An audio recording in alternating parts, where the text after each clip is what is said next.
ሰላም እንዴት ናችሁ? ዶክተር ዮናስ ነኝ። ዛሬ ይዤላችሁ የመጣሁት የቢንጅ ኢቲንግ ዲስኦርደር ሕክምና የሚል ይሆናል።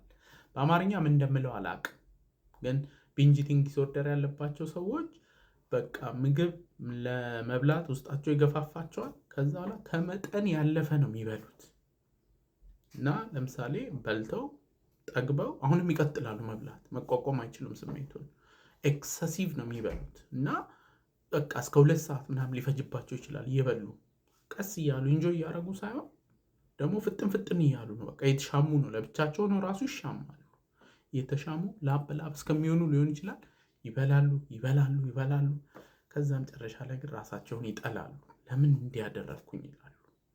ከዛ ትንሽ ቆይቶ አሁንም ይሄ ስሜትን መቆጣጠር አይችሉም። አሁንም ኤክሰሲቭሊ ይመገባሉ እና ከሌሎቹ እንግዲህ ከምግብ ጋር ከተያያዙ ህመሞች የሚለየው ምንድነው? ቢንጅ ኢቲንግ ዲስኦርደር ያለባቸው ሰዎች ክብደት ለመቀነስ ምናምን አይጣጣሩም፣ ለማካካስ። ሌሎቹ ላይ ለምሳሌ ቡሊሚያ ነርቮሳ ላይ በጣም ይበላሉ፣ ግን ክብደቴ እንዳይጨምር ብለው ስለሚጠነቀቁ ከበሉ በኋላ ያስመልሳሉ፣ ወይም ደግሞ የሚያስቀምጡ መድኃኒቶችን ይውጣሉ። ዛት ምግብ በጣም ቢበሉም ቶሎ በሸርተቴ መልክ ስለሚወጣላቸው ክብደታቸው አይጨምርም። አንዳንዶቹ ደግሞ ኤክሰሲቭሊ ስፖርት ይሰራሉ፣ በጣም ይበላሉ፣ ከዛ ስፖርት ይሰራሉ። ቢንጅ ኢቲንግ ዲስኦርደር ያለባቸው ግን በቃ ለማካካስ ክብደቴ እንዳይጨምር የሚለው አያሳስባቸው። እነሱ መብላት ነው። ከዛ ከበሉ በኋላ ግን ለምን በላው ብለው ነው ራሳቸውን የሚወቅሱት። ህክምናውን አጠር አድርገን እናያለን። በዋናነት እንግዲህ 2 አይነት ህክምና ነው ያለው። የመጀመሪያው የስነ ልቦና ህክምና፣ በተለይ ኮግኒቲቭ ቢሄቪየራል ቴራፒ የሚባለው በጣም ሄልፕፉል ነው።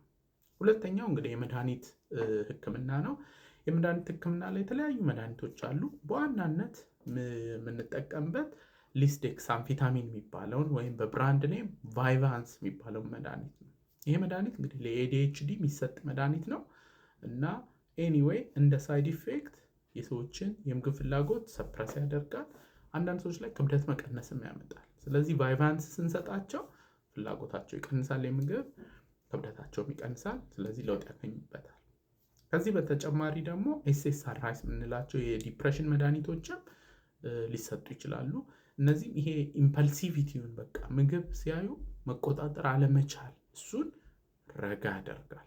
ስለዚህ ኤስኤስአርአይስም ሄልፕፉል ናቸው። በሶስተኛነት ደረጃ ያሉት ለኢፒለፕሲ የሚሰጡ መድኃኒቶች ናቸው፣ አንታይ ኤፒሌፕቲክ ድራግስ። ከዛ ውስጥ በተለይ ቶፒራሜት የሚባለው ለቢንጅ ኢቲንግ ዲስኦርደር ሊሰጥ ይችላል።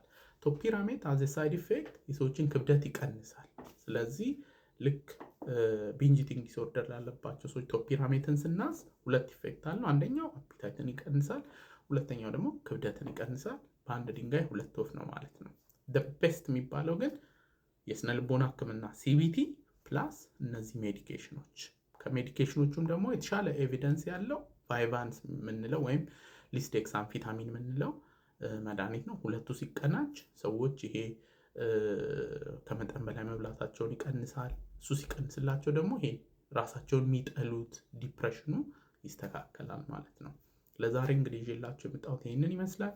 ይህ ቪዲዮ ኮፒ ሊንክ፣ ሪፖስት፣ ሼር ይደረግ። ሁልጊዜ እንደምለው ያለ አእምሮ ጤና የለም። ደህና ሁኑ።